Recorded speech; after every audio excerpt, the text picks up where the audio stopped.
What's going on YouTube? It's your boy JV. We're back again with another Marvel Rivals video. Today we got something special. Be going over how to use the new character, The Thing, who is a tank in the newest season. He just dropped on Friday, which was yesterday. Super excited to go over him. If you guys enjoy content like this and want to see more guides, tips, and tricks, that type of stuff in the future, make sure you subscribe to the channel, like the video, and then comment down below what specifically you're looking for. And if there's anything I missed on the character, feel free to let me know as well.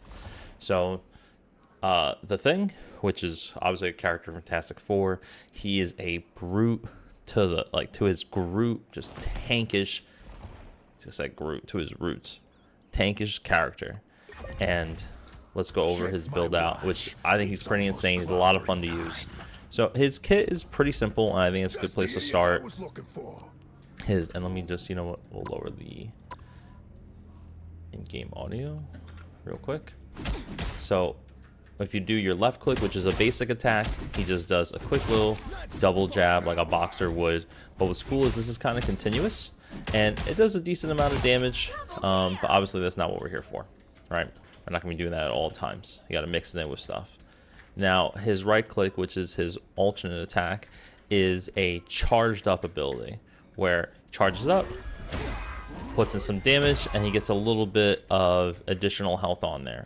Now, what's pretty cool, which some people may or may not be aware of yet, is that when you do this charge attack, it actually has some range on it. So testing this out over on the distance area, we're at like 10 meters out, and the attack is still hitting, which is pretty cool. Now, the only thing to know about this is that, of course, because it's a charged attack, you do need to track your the enemy that you're trying to hit. That way you can actually get the hit off. But with this being, you know, being able to do like a 10-meter attack, you can see at 15 you're not really able to do nothing. It's really going to be 10 meter is going to be the farthest. When enemies are flying above you, this will give you an opportunity to get a hit off on them. A cool ability that you can do with your right click is when it charges up, it actually has a pierce ability where you can hit multiple enemies at a time. So I go like this, and I'm hitting both of them. So, in case you weren't aware. So, The Thing's E ability allows him to do a leap, where he's able to do some damage reduction for his teammate and for himself. So, like here, I press E, he jumps over, they get like these little rock things around, just how you know it's activated, and they become a little bit more durable in those moments from damage being done.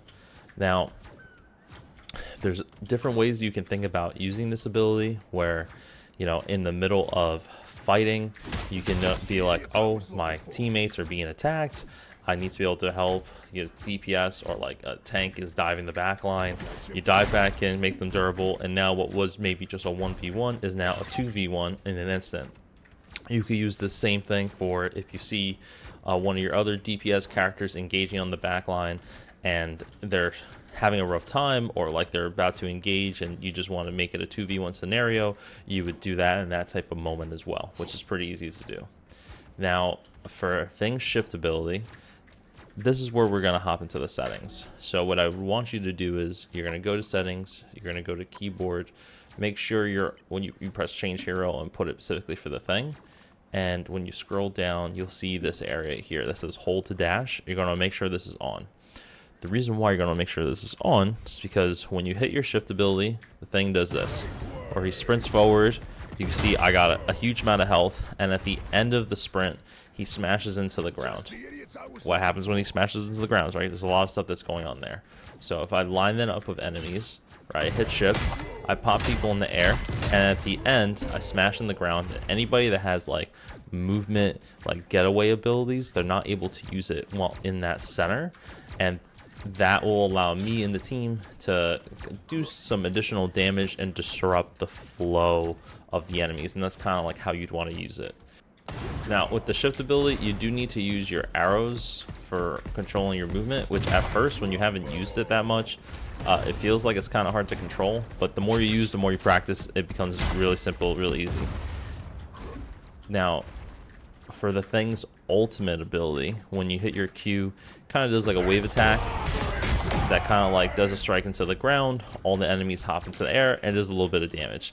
This ultimate isn't like insane, it's not going to put out an immense amount of damage, it's really meant to disrupt and to use at particular moments. So a really good combination move to use with this would be, so like let's get our ultimate back real quick. You can see I got all that additional health when I ulted. So I ult, and then I hit my shift, I end it, and then you would right click at the end. Everyone died there. You would right click and you get some hits in, and then you continue to do that. And if you need to jump back onto one of your teammates, you press E and jump back. And that's kind of how that combination would go, which is pretty cool. But it kind of all begins and ends with using the setting ability I just spoke about with doing this. Because you can see here, like, say I'm diving in on somebody that's on a tank, that's on like my back line or whatever. If I press E and then I shift instantly, I hit the ground at the same time. So E shift, E shift, right when I'm there.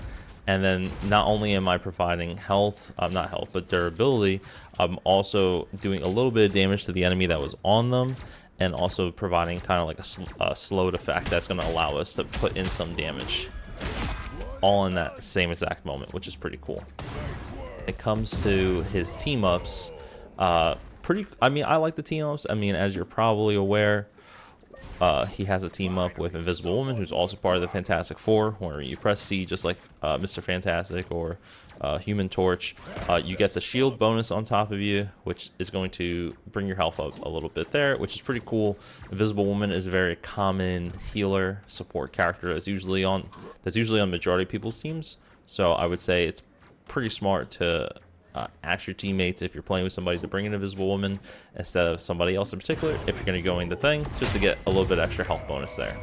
Just like the Hulk can, what you would do is you can pick up Wolverine. Oh, oops. You can pick up Wolverine, and then you can throw him. Now, when Hulk throws him, that's kind of like the end of it. With the thing, you can throw him. Hold on. Ooh, let's do it again. Pick him up. Oh, he's being annoying. There we go.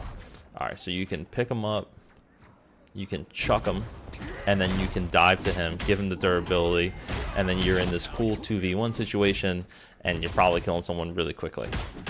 So nice little combo that you can use with Wolverine.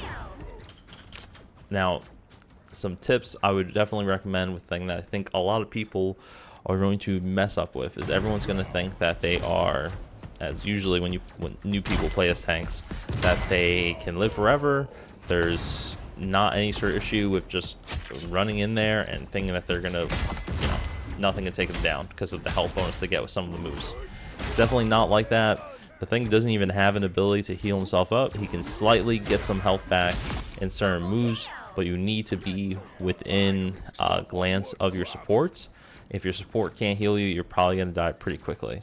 So just make sure if you're pushing in to play behind cover as much as possible, to have good instincts of just knowing where your supports are so you can get heals.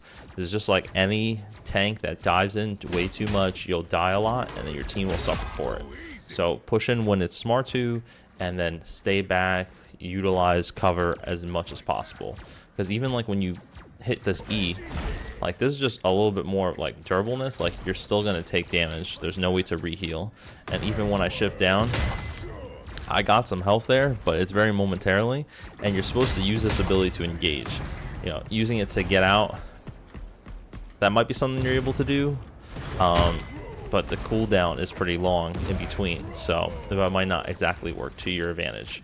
You can use your E as an escape when you're in, but you want to make sure you're saving it for moments where you're actually going to be helping your teammates out as best as possible. But that's pretty much it for this tips and tricks guide. I hope I taught you guys a little bit something on how to use the thing. Have fun with him. I think he's a great character, and I think we're going to see a lot more as we start seeing pros use thing and how he kind of like works out with the teams and etc. But if you stayed all to the end, I really appreciate you. Thank you guys so much. Make sure you subscribe to the channel, leave a like on the video, and the comment down below if there was anything I missed. And I'll catch you guys in the next one. GG's and peace.